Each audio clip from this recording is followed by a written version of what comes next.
लोकसभा चुनाव जैसे जैसे पास आ रहे हैं वैसे वैसे ही राजनीति गर्माती जा रही है। बड़े नेताओं के दौरे हो या अन्य कार्यक्रम सभी आयोजित होने लगे हैं। इन दिनों संकेतों की सियासत शबाब पर होती है। भारतीय जनता पार्टी के सबसे बड़े चेहरे प्रधानमंत्री नरेंद्र मोदी हाल ही में लोकसभा सीटों के लिहाज से अयोध्या पहुंचे थे, जहां पीएम मोदी के अयोध्या दौरे पर भी संकेतों की सियासत की छाप खूब नजर आई। तो आइए देखते हैं कि कैसे इस रैली के बहाने पीएम मोदी ने संकेतों की सियासत के जरिए दलित वर्ग को बीजेपी के पक्ष में लाने की कोशिश की थी। प्रधानमंत्री नरेंद्र मोदी हमेशा अपने भावों को व्यक्त करते हुए अपने हर काम से मतदाताओं को संदेश देते नजर आते हैं। 30 दिसंबर को अयोध्या में हुई पीएम मोदी की रैली में भी ऐसा ही नजारा देखने को मिला है।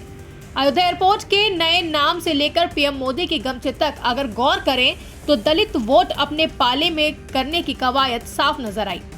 हालांकि सीधे तौर पर यह कवायद नहीं दिखेगी, लेकिन जो लोग पीएम मोदी और बीजेपी को जानते हैं उन्हें पता है कि वे मतदाताओं को रिझाने का कोई भी मौका नहीं छोड़ते हैं।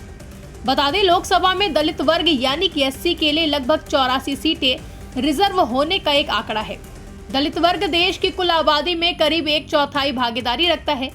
बीजेपी 2024 के चुनाव में 400 सीटें जीतने का लक्ष्य लेकर चल रही है और इस लक्ष्य तक पहुंचने के लिए पार्टी को एक बड़े वोट बैंक की जरूरत होगी, जिसके लिए पार्टी की नजर दलित वोट बैंक पर है। बीजेपी का फोकस अब इस बात पर है कि एससी आरक्षित सीटों में से किस तरह अधिकतम सीटें जीती जा सके, जिसकी पहली पहल अयोध्या एयरपोर्ट के नाम के साथ हुई। दरअसल अयोध्या एयरपोर्ट का नामकरण पहले भगवान राम के नाम पर होने वाला था, लेकिन लोकार्पण से ठीक पहले इसमें बदलाव करते हुए अयोध्या एयरपोर्ट का नाम भगवान राम की जगह महर्षि वाल्मीकि के नाम पर करने का ऐलान कर दिया गया। इसमें भी दलितों के लिए एक संदेश था। महर्षि वाल्मीकि का पालन भील परिवार में हुआ था। दलित समाज को इस वजह से वाल्मीकि समाज भी कहा जाता है। वहीं एयरपोर्ट का नामकरण वाल्मीकि के नाम पर किया जाना अयोध्या की धरती से दलित समाज के लिए बीजेपी के एक संदेश की तरह देखा जा सकता है। वहीं दूसरा संकेत मीरा मांझी के घर पीएम मोदी का चाय पीना। दरअसल निषाद समाज से आने वाली मीरा मांझी केंद्र सरकार की ओर से चलाई जा रही उज्ज्वला योजना के तहत गैस कनेक्शन पाने वाली 10 करोड़वीं लाभार्थी हैं।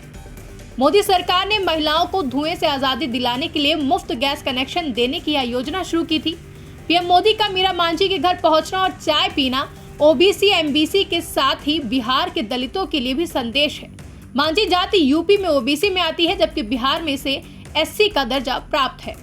प्रधानमंत्री नरेंद्र मोदी की अयोध्या रैली की तस्वीरों को गौर से अगर देखें तो पाएंगे कि पीएम मोदी के गले में एक नीला कलर का गमछा लगा हुआ है। नीले रंग को सामान्य रूप से दलित समुदाय से जोड़कर देखा जाता है।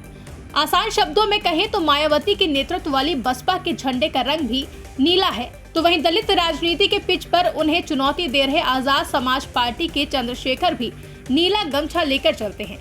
देखने में भले ही यह सब सामान्य बात लगे, लेकिन हकीकत में यह सामान्य नहीं है।